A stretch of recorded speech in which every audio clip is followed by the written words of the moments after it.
Alangkah baiknya kita berdoa dulu ya, seperti kontrak beliau yang sudah saya sampaikan pada sebelumnya. Wira, pimpin doa Wira. Sebelum memulai pelajaran kita berdoa. Berdoa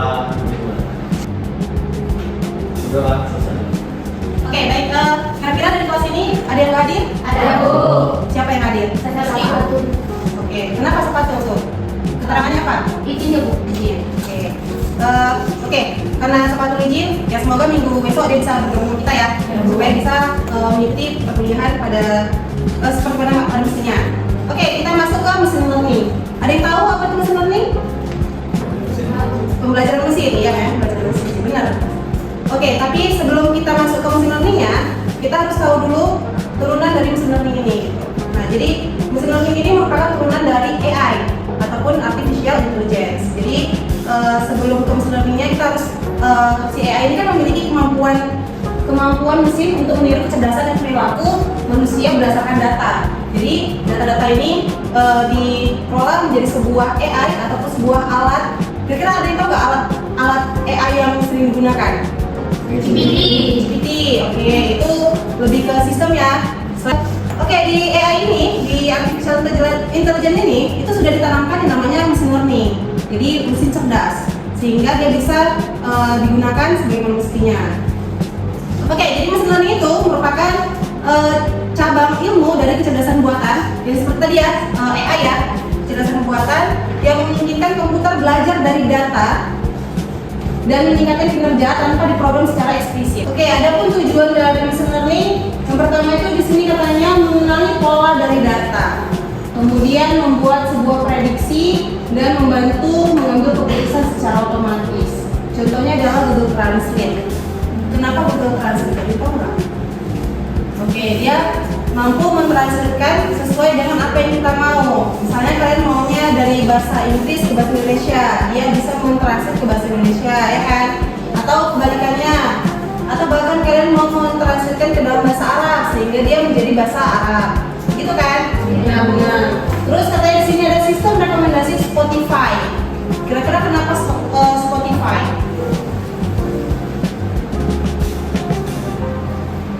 Karena dia ini kenal dengan apa yang selalu kita cari, jadi algoritma.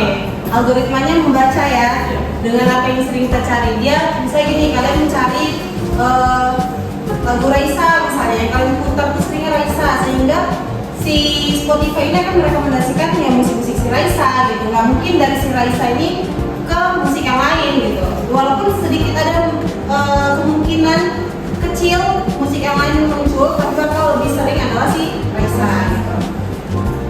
Berarti udah paham lah ya. Terus di sini ada pengenalan wajah dan smartphone. Pada smartphone misalnya seperti kalian buka Face ID. Oke. Bisa dipahami kan maksudnya kan? Bisa. Oke, di sini mesin learning itu memiliki 3 model. Yang pertama ada supervised learning, kemudian unsupervised learning, dan reinforcement learning.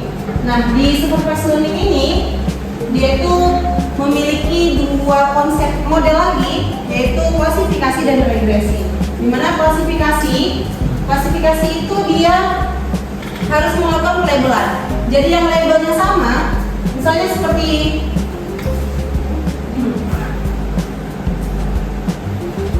yang ini. Dia melabelkan ada segitiga dan juga ada lingkaran. Jadi berdasarkan label yang sama, dia disatukan. Misalnya kan segitiga ya. Nah, segitiga disatukan dengan segitiga, yang lingkaran sama-sama dengan lingkaran. Sehingga mana yang hasilnya lebih banyak, dia akan terklasifikasikan termasuk dalam kelas itu. Ngerti ya maksudnya ya? Nah, terus kalau regresi, kira-kira regresi ini seperti apa? Dari yang kalian lihat. Oke, kalau regresi ini berdasarkan garis linier. Ini kan garis lurus ya.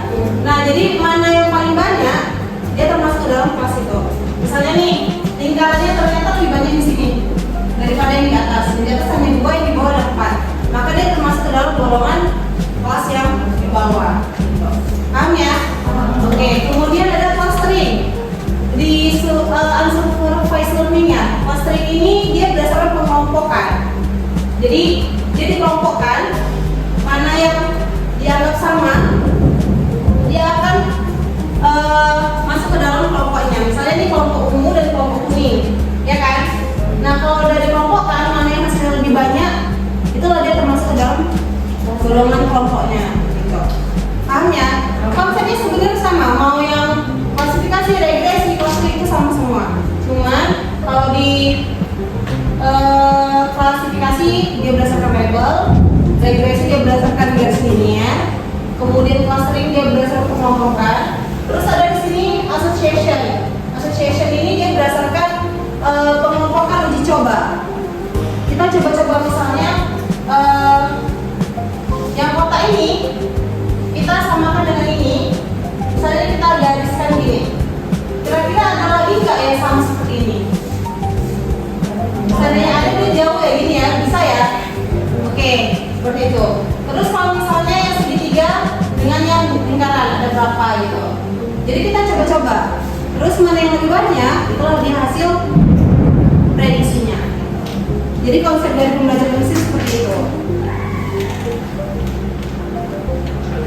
Nah, sama ya seperti yang saya bilang tadi ya, dia berdasarkan pelabelan.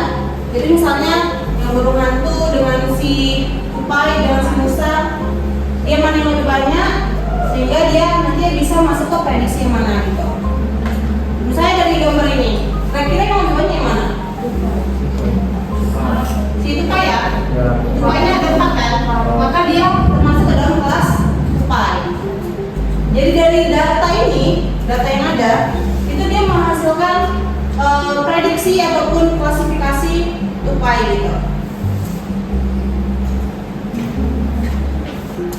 Nah, kemudian proses kerja dari machine learning itu, proses kerjanya dia dari input data, seperti data-data si hewan tadi, diinput, terus dia akan dijalankan dengan metode yang ada di machine learning, yang ada di dalam machine learning. Misalnya kalau nanti saya akan kasih tahu metode-metodenya apa aja, algoritmanya apa aja, kemudian nanti akan mendapatkan modelnya seperti apa, sehingga muncullah hasil prediksinya. Seperti tadi kan prediksinya kalau yang klasifikasi jadinya si tupai ya. Oke. Nah ini dia algoritma yang ada di dalam machine learning pada jaringan saraf tiruan. Dia ada superclass learning, ada perceptron, NLP, backpropagation, CNN. Biasanya kalau seperti backpropagation itu biasanya bisa digunakan untuk pengenalan tanda tangan gitu. Kan ada ya yang menyalahgunakan tanda tangan ya, ada kan? Nah jadi dari algoritma ini, backpropagation ini bisa mengenali tanda tangan itu palsu atau enggak gitu. Dia dikelompokkan di prediksi ataupun diidentifikasi, dikenali si tanda tangan ini ternyata tanda tangan palsu gitu. Karena kan banyak ya yang menyalahgunakan tanda tangan kan? Sering kan kayak gitu ya. Sebenarnya nggak boleh ya kayak gitu ya.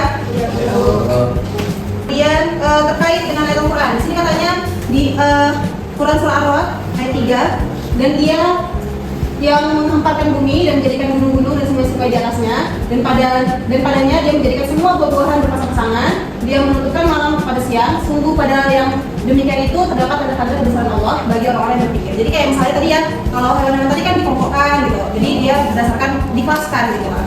Jadi dia jelas masuk ke dalam kelas mana. Studi kasusnya bisa dilihat nanti dari jurnal saya. Nanti kalian cari aja jurnal saya terkait penerapan jaringan saraf tiruan pada pola tanda tangan seperti saya bilang tadi. Nanti kalian bisa baca-baca. Oke, kira-kira ada pertanyaan terhadap materi kita hari ini? Saya Bu. Oke, boleh. Kan dari penjelasan Ibu tadi tentang contoh penerapan mesin learning itu, kan ada contohnya kayak Face ID, suara, Spotify gitu. Kalau dia di e-commerce, misalnya Shopee atau Lazada gitu Bu, itu udah ada pembelajaran mesinnya? Apa udah menerapkan juga di dalam aplikasinya? Oke, bagus ya pertanyaannya ya. Jadi e-commerce itu udah termasuk menerapkan pembelajaran mesin atau belum gitu ya? Sebenarnya ya udah gitu. Kenapa? Sama seperti si Spotify tadi, ya kan? Si Spotify tadi apa yang sering kita putar, itulah yang akan sering direkomendasikan ke kita. Musik apa, genre musik seperti apa yang kita putar, maka itulah yang direkomendasikan. Sama seperti si Shopee. Kalian misalnya nih bukanya cari barang sepatu gitu, sepatu wanita gitu. Yang muncul kan bakal sepatu wanita semua kan? Gitu, gak mungkin ada baju tiba-tiba situ, ya kan? Bahkan yang lebih canggihnya lagi di Google kita ini, saat kalian buka dari Shopee, nanti di TikTok kalian juga muncul gitu. Iya kan? Rekomendasikan juga kan? Bahkan di IG nanti malah muncul iklan-iklan si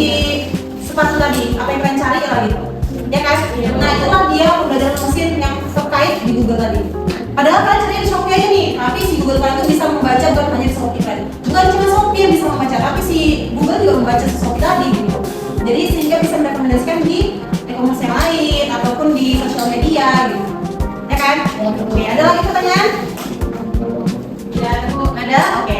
Kalau nggak ada ya semoga pertemuan hari ini bisa bermanfaat untuk kita, bisa menjadi pembelajaran untuk kita, bisa untuk kita ya, bukan untuk kalian tapi untuk saya juga. Ilmunya bisa sama-sama kita terapkan nantinya, ya kan, di kemudian hari.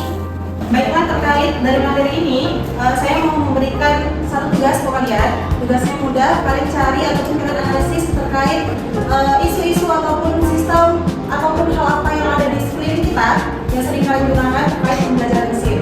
Gitu. Jadi nanti kalian cari kekurangan dan kelebihan dari setiap pembelajaran mesin yang kalian gunakan di kehidupan kalian sehari-hari. Minggu depan kita bahas ya.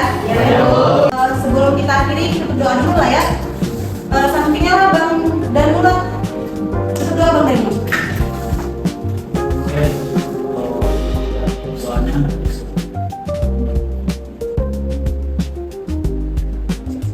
Oke, untuk pertemuan hari ini mungkin sekian dulu. Saya tutup dan saya akhiri. Assalamualaikum warahmatullahi wabarakatuh. Waalaikumsalam warahmatullahi wabarakatuh. Tetap semangat ya untuk minggu depan supaya kita bisa masuk ke perkuliahan berikutnya. Iya, Bu.